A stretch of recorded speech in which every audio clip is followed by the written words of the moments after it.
Je remarquais autant d'agitation.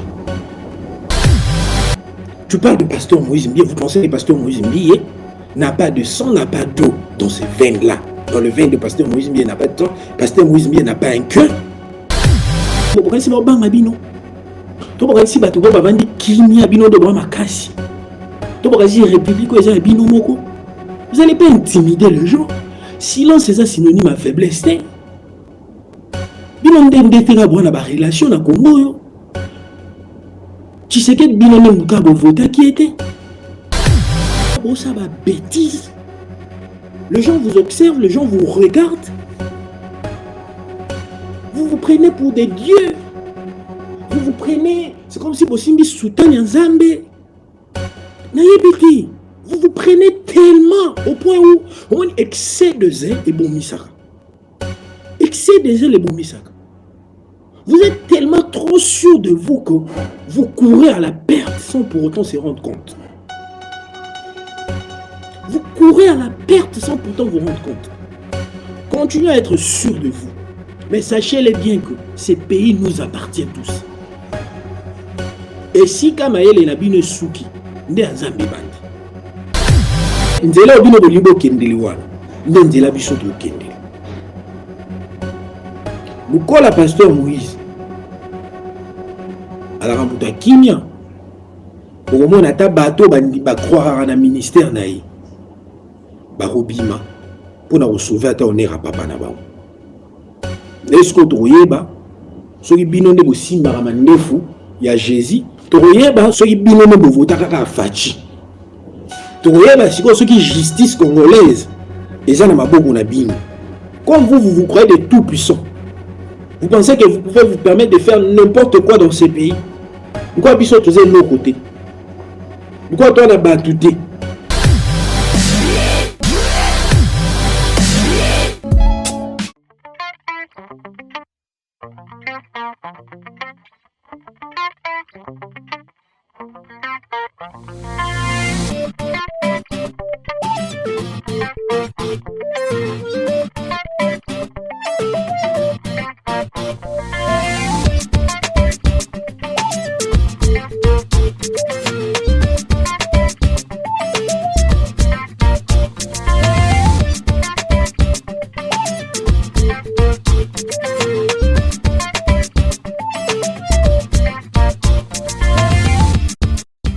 Je me suis rendu compte que Bandeko Belé par manque, il y a un élément de preuve, Balimba me manga na terrain oyo.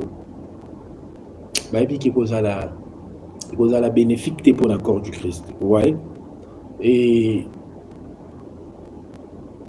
je remarquais autant d'agitation.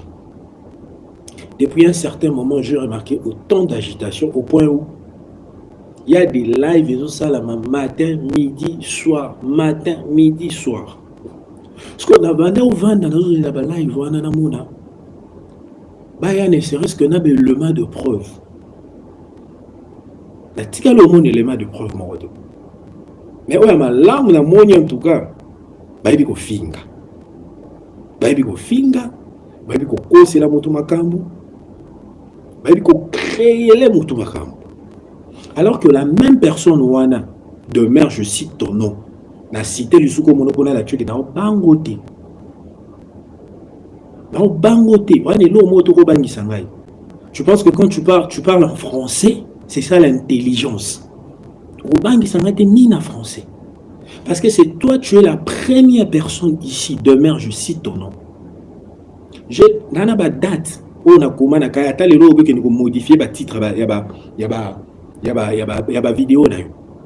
C'est toi qui nous as amenés ici. Il y a un moment complice des Awadi pour tuer Mike Alambaye. Et quand tu disais toutes ces histoires, ça va mieux devant le juge. Demain, est-ce que tu peux prouver à la face du monde tes affirmations, des histoires que vous êtes en train, des titres que vous êtes en train d'écrire dans vos vidéos? Donc, c'est-à-dire, pour battre la bino, il faut que tu aies un moment. Mais lorsqu'on vous demande d'amener les éléments de preuve, vous n'amenez pas.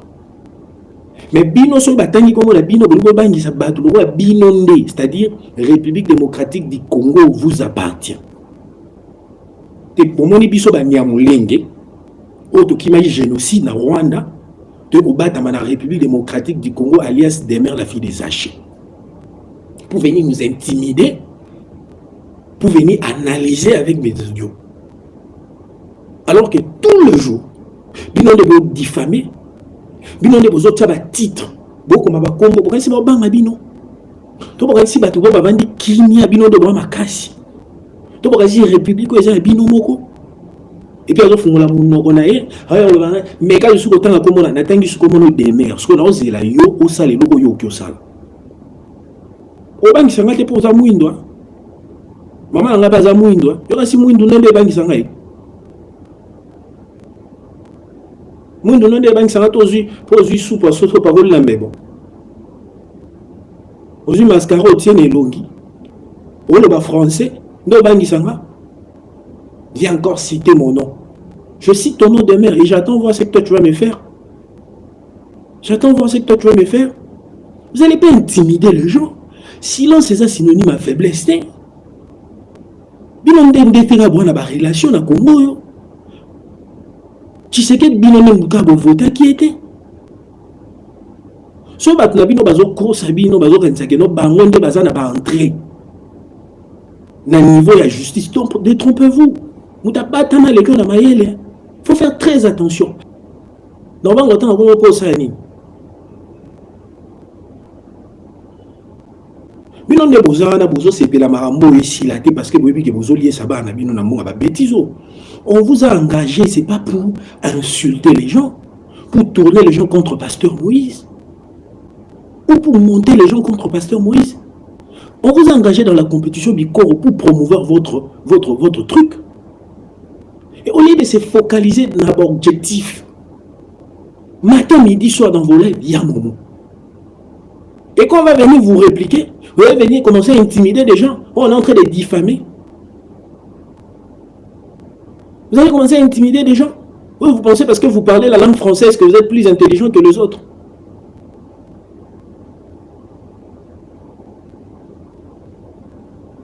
Ou bien parce que vous pensez que parce que vous avez une relation à Congo, ne pas sabato. Mais papa, il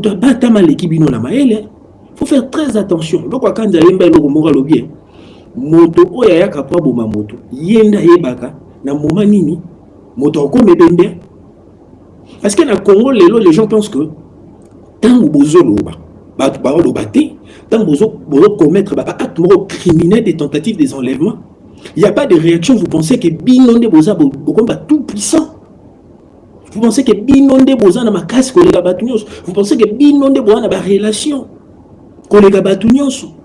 Vous pensez que biso trobima Congo to tikela bino Congo demain nga penda so ba zwingai na yo ba telemiso ba telebiso bwe na na koza congolais na koza nyamulenge to ça les longa ba nyamulenge vous allez longa ba nyamulenge lobi on a vandi na hôtel la prince penge na hôtel on a ba est-ce que ba jimoté on a jimé la prince penge té et demain on a banga otanga Congo no posa ngani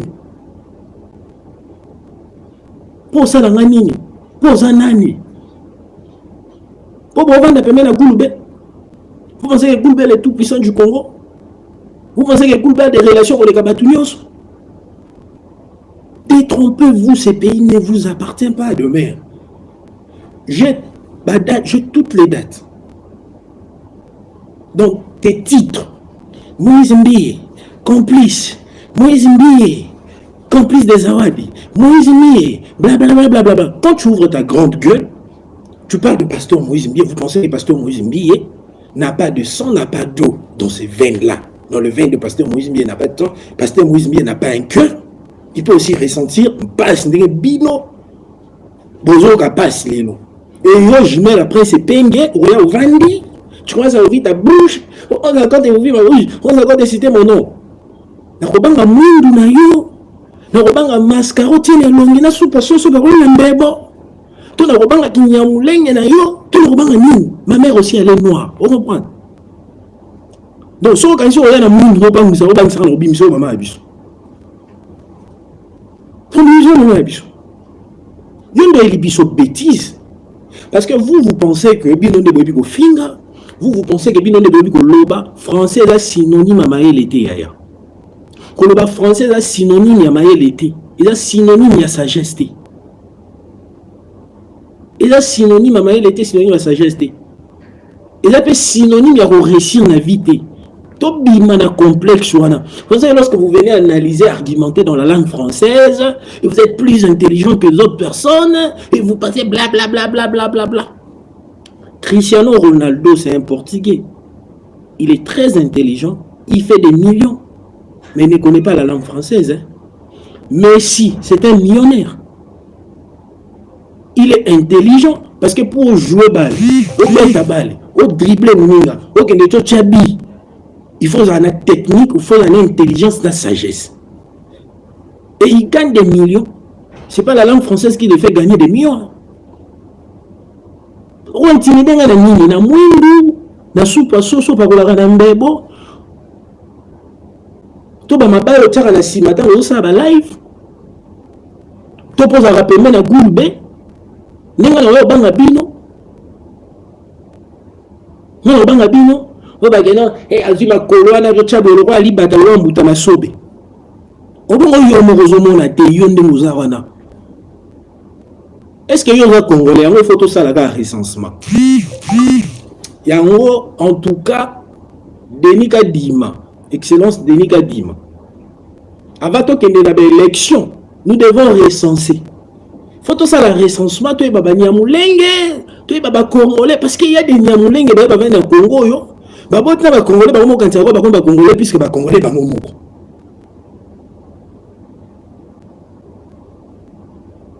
Mais trop c'est trop. Si vous ne voulez pas qu'on puisse toucher à votre gars, ne touchez pas non plus à Pasteur Moïse. Donc il y a une chose claire. Donc il y a une claire. Nga na sala ba émission. Na peki sabino. Na benga ba entourage. Na benga ba edi. Na benga toutes ces gens. Je vous ai dit.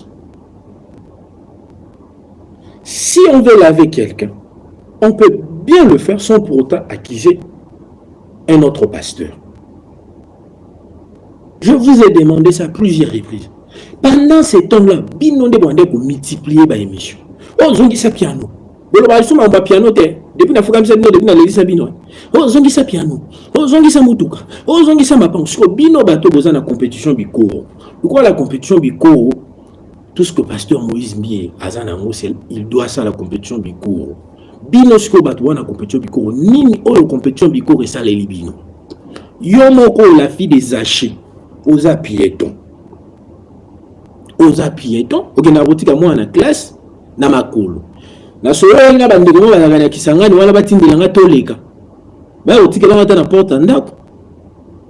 Ok, na rotika ta mwana na toleka na classe. Mais nous avons des gens qui nous ont ça là, na lingi n'a pas problème. Cette fois-ci, il y a coup sur coup.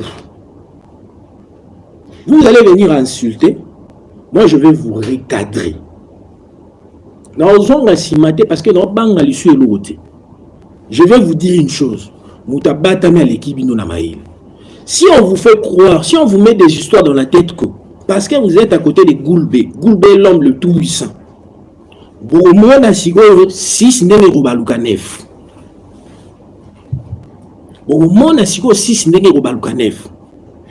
vous lancer depuis un bon moment pour ça va bêtise. Les gens vous observent, les gens vous regardent. Vous vous prenez pour des dieux. Vous vous prenez, c'est comme si vous soutenez un Zambé.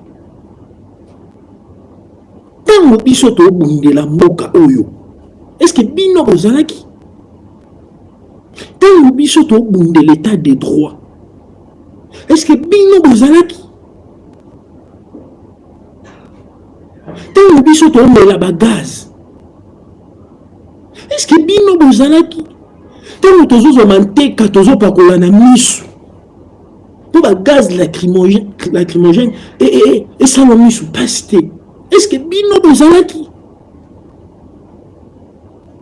Est-ce que bino bozalaki? Pour lelo na ville na robanga bino pour beaucoup banani. Pour beaucoup banzambe. Vous vous prenez tellement au point où on excès de zèle et bon misaka. Excès de zèle et bon misaka. Vous êtes tellement trop sûr de vous que vous courez à la perte sans pour autant se rendre compte. Vous courez à la perte sans pourtant vous rendre compte. Continuez à être sûr de vous. Continuez à croire que vous êtes des intouchables. Continuez à voir que vous pouvez marcher sur les gens, insulter les gens matin, midi, soir. Vous ne serez pas des intouchables. Continuez. Continuez. Mais sachez-les bien que ces pays nous appartiennent tous. Et si Kamael et Nabine Souki, qui peut accepter? Parce qu'au-delà d'être un serviteur de Dieu, c'est un homme. Il a investi à une personne. Vous savez combien ça coûte une chanson pour enregistrer? Vous savez combien ça coûte le clip? Tout ce qu'il a investi là. Est-ce que mais il a quand même investi. Nabolingo musala nzambe. Muto babengaka gege. Muto bafingaka tongo midi poko. Il a quand même investi. Muto la qualité à la clip qu'il a fait pour ces garçons-là. Muto aligné musala nzambe. Quelqu'un qui veut vraiment, comment dirais-je, quelqu'un qui est égoïste. Il veut que tout tourne tout autour de lui. Peut disposer suffisamment de moyens. Comme on a disposé pour le truc de ces messieurs-là. T'es dit. Des clips de qualité. L'enregistrement. C'est ce qui montre déjà que c'est quelqu'un qui ne pense pas seulement à lui. Lorsque lui-même a mis Benga, c'est un modèle. C'est un guide. On reconnaît un leader lorsqu'il y a une référence. Tu ne peux pas prétendre comme étant, comment dirais-je, un leader sans des traces. Aujourd'hui, si nous parlons d'Élie, nous voyons Élisée. Aujourd'hui, si nous parlons de Moïse, nous voyons de Josué, de Aaron. Nous voyons ces gens-là. Quand nous parlons de David, nous voyons de Salomon.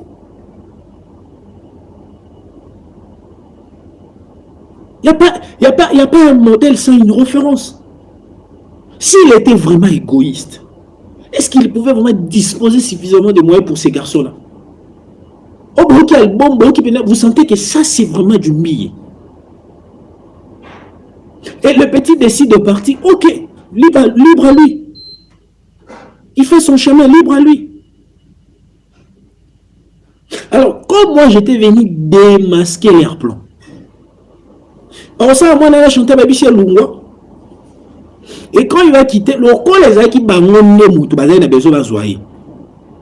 Babichia boko le bana okombo na bichoté. Le bana ka olungwe pour ngosala nzela na omususu. Parce que dans moutou na ba bana ozela que pasteur Moïse bien poursuivre la justice. Pour un non-respect à contrat. Pasteur Moïse Mbépé a sali à monter. Garçon à vendre à Zéli, pasteur Moïse Mbépé a occupé. D'abord, mon isikoyo. Tant on a sali l'émission, j'ai dit que t'es dit trahi par la femme de Potiphar. Et ça, il va sonner. Papa, appelez-moi Jack Bauer. Jack Bauer, on a kotaka. Na kotaka, ti place où tu as kotaka, tu as kotaka. Et ça, il va sonner. Non, moi, je vais publier que je suis maintenant prêt pour un nouveau contact. Et les garçons ont publié. À ce moment-là, vous verrez ici, au moment où nouveau contrat, Teddy a signé avec compétition biko to na compétition na bi ke quoi na démasquer le robui na bi te à moi que ba bato basila soni bon mon akala mingi oh le frère Teddy abi misal bon a eu contrat bon mon nango bo sala ba calcul la bino mabe bo sala ba calcul la bino mabe tout ça pour étouffer le scandale au bino mo boza à la base nango nzela au bino bo libo kendeli wana nzela biso to kendeli lukola pasteur Moïse alors muta kimia au moins ata bato ba croire na ministère na yi ba robima pour na sauver ata honneur papa na ba est-ce que toyeba soki bino nde bosimba ka mandefu ya Jésus toyeba sikoyo mulai ya kilota bino toyeba soki bino nde mutu bonomaka soki bino nde bovotaka ka fachi toyeba sikoyo soki justice congolaise eza na maboko na bino. Comme vous croyez de tout puissant, vous pensez que vous pouvez vous permettre de faire n'importe quoi dans ce pays. Pourquoi biso tous nos côtés? Pourquoi toi on a battuté? Oui, bah non. Zambazali. Tozo zela audio aner. Tozo zela la kisabiso. Balio parental na yo na garçon a dit. Tout ce que je demande, bonjour l'acceptement de preuve. Mais quand vous savez mentir, ce n'est que normal. La différence entre moi et vous, c'est quoi? Vous, lorsque vous vous mettez, vous commencez à parler de vie des gens, vous mentez. Vous voyez, vous mentez. C'est comme ça que vous voyez mon neuromacasse. C'est comme ça que vous êtes même capable de créer des problèmes. C'est-à-dire, il y a vous créer l'homme tout l'isoler, le couteau de latissier. Mais et si là, ce que vous avez rattrapé, c'est lorsqu'on vous demande des éléments de preuve, vous avez rattrapé. Parce que la différence entre moi et vous, c'est quoi? Quand moi j'argumente, je présente les éléments de preuve. C'est ce qui vous met KO. Même que l'autre demain, ça peut nous rattraper. Il va tuer la servante de Dieu. Est-ce que nous avons la ministre ou président de la République? Vous savez que demain, ça peut nous rattraper. Bino bato bobanda beza vanga. Bwana nini? Oh lelo boye sanga que non, oya ko duka buzz. Qu'est-ce que YouTube t'a apporté? Oh lelo nga na roya po na banda ko envier bino na créer ba buzz pour apporter lenga. Tant to sala ba effort. Et pas pasteur Mike n'a beau voir son avenir radio to musicien. On est dans sa présence ministreuse. Même des trucs à place. Là, ce qui tire le nom Nazala qui n'a dans sa présence, mais on a parmi ma pasteur. Et les noms, vous allez venir me faire passer pour un bête noir. Ce pays une bête noire. Moi, elle vit. Si vous voulez faire le yeux doux à pasteur Mike, dans le Babylone, c'est vrai. Parce qu'on a confronté nos face à la vérité. On confronté nos face à la vérité. Yo, Era, Bemer, tous ces gens-là. Nous, nous besoin de parce que nous sommes s'organiser dans ma vie. Organiser ma vie, nous sommes venir mon meilleur. Parce que nous avons les réseaux sociaux pour ça la baisse pour bino réseaux sociaux et si bino on a la rue qu'on vient bino les banda ko vanda boza na ngoti ni tuka malonga boza na ngoti. Donc je peux me permettre de venir dans les réseaux sociaux pour salir les gens. Et enfin, après avoir koyeban et quand ça va au supermarché on fait les jubilo on sont fait pour yebani. To koyebani bano matanga transport au fait to koyebani matanga avion au fait to pose ne bano somba subloté na bando lia la buzz. Vous devez arrêter. Donc pour la bino citation à mon tout pose à la vraie il faut comme l'année bino. Je vais vous dire une chose. Bolingi Mike Kalamba et Kolikangati. Et puis, on a besoin de flatter pasteur Mike Kalamba. Vous comprenez? Parce que si Bolingi Mike Kalamba, Bolingi va mener une investigation. Pour mener vraiment une investigation. Pour que vous démontrer à la face du monde que Mike Kalamba n'est pour rien dans cette histoire. Bon, salam. Bino la place au salam ou ça la bino. Il va mener une investigation. pour laver la personne, et vous cherchez quelqu'un d'autre pour finir pour là, tu pas responsable. Est-ce que mon salaire est communicateur est moi? Vous ne connaissez même pas vos attributions. Vous ne connaissez même pas les attributions. Vous ne connaissez même pas vos attributions. Depuis ma des bandits na pasteur Mike Alambay. Na pas na bino nani oyo asali ata enquête moko. Aya na besoin de preuves Alexis qui était là pour moi na point Zawadi oko sabota la boue. Qui a fait ça? Mais moi j'avais ces éléments là. Quand je me dis que je suis investigateur, non, non, pas bêtise, mais le man, pasteur, moi, j'aime bien le non, parce que la famille qui m'a donné les éléments de preuve. Et les éléments que moi j'avais réunis, qui m'avait donné ça? Sur Zawadi. Qui m'a donné ça? Dans la mission Franck Stéman, dans la mission pas Vincent, dans le bien l'émission, j'ai dit que dans cette histoire, il y a une part de responsabilité. Et puis il y a une part de piège. Mais piège, on a bon là, tu sais, pasteur Moïse Mbiété. Piège, on a ils ont un gambo. Et puis pasteur Mike a décidé que piège, on est outil. Dans le bas, on a bandé là, on les sous, on a osé ce matin. Moi, je suis cohérent dans mes propos. Mais il faut un ibino pour ça là. Au lieu de mener par investigation, vous fouillez. Vous venez démontrer l'innocence. Vous l'avez quelqu'un avec de preuves. Et vous venez pour insulter Alvin, pour abattre Alvin. Bon, si sur le lot, Alvin a gagné mon nom. Des réputations parce que mec, ils ont lavé.